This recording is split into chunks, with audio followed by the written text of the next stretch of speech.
So the college football playoff is going to expand. Now, there's several reasons as to why I think this is true. The first one is, I thought, fairly obvious. There are 5 power conferences, and there are 4 spots. And since they're the people making the deals with the TV folks, you would have thought that they kind of figured that out the first time, but they did not. Now, we have Greg McGarity for putting us on game. So, the Oklahoman had this story, and it's good. McGarity told the Oklahoman, look, we understand that our fans at Georgia don't want to see what he called guarantee games, what we call money games. The non-conference contest, where you pay out to a crappy opponent a guaranteed amount of money for the privilege of getting their butts kicked in your stadium.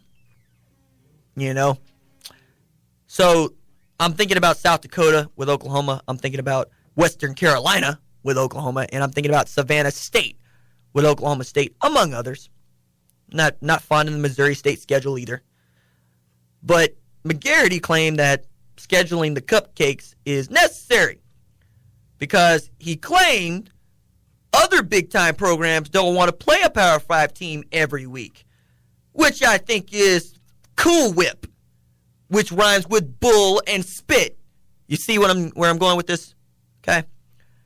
Now, curse word. Right, there you go. Expletive. I love that word. Expletive.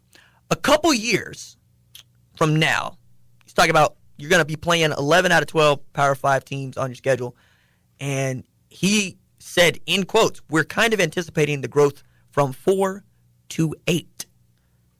So they're going to skip 6 for those of you that think that 6 is the number. I think that's terrible, too. Now, this also suits the suits at the Power 5 table because, they'll tell you, like everybody else, that they're under contract for a 14 playoff that runs through 2025.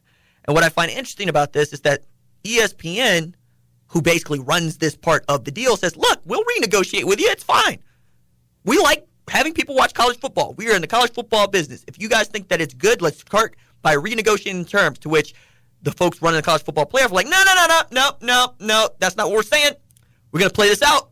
We are not going to be forced into making changes because we're old and we're set in our ways and we make too much money doing it like this is, and then we'd have to do some more work. And some more work would mean, okay, now we got to come up with a new format that works, and we got to convince all of these teams that they got to give up a game, that they got to give back some money, and they might have to do away with their conference title games, which don't matter anyway. Now, all this on top of we're going to see 8 non-conference homes. Well, we have seen 8 non-conference home and home series that have been scheduled in the last 3 months, with all but one of those being scheduled after 2025. Dennis Dodd had this. So all of those before the new fiscal year. Hello.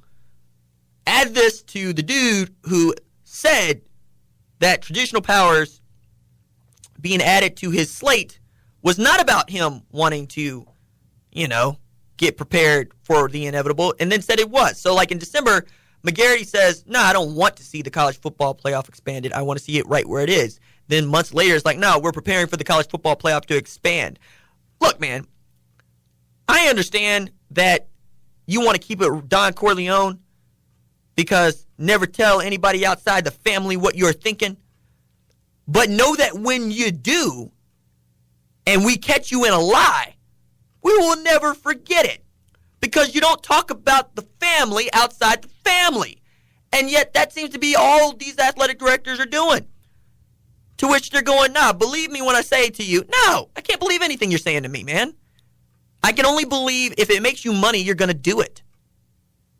And you want to be in position to make money, and the way to be in position to make money is to make sure that you have a schedule that performs to what a committee thinks is formidable. Because we're all tired of the SEC claiming that it's the best conference in the country because they play each other.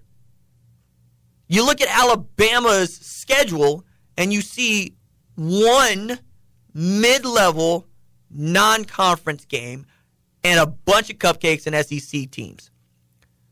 Nobody got anything out of watching them beat up on Louisville last year. Nobody. Not Louisville, not us. Nobody gets anything out of watching Georgia beat up on Samford. Not Georgia, not us. And in a sport where every game is precious, and we talk about this sport year-round, and they play it literally for 4 months, you can't afford to have a bottom dweller on your schedule, not necessarily because of how you're going to be able to get in the college football playoff, but because we're going to talk noise about you every step of the way.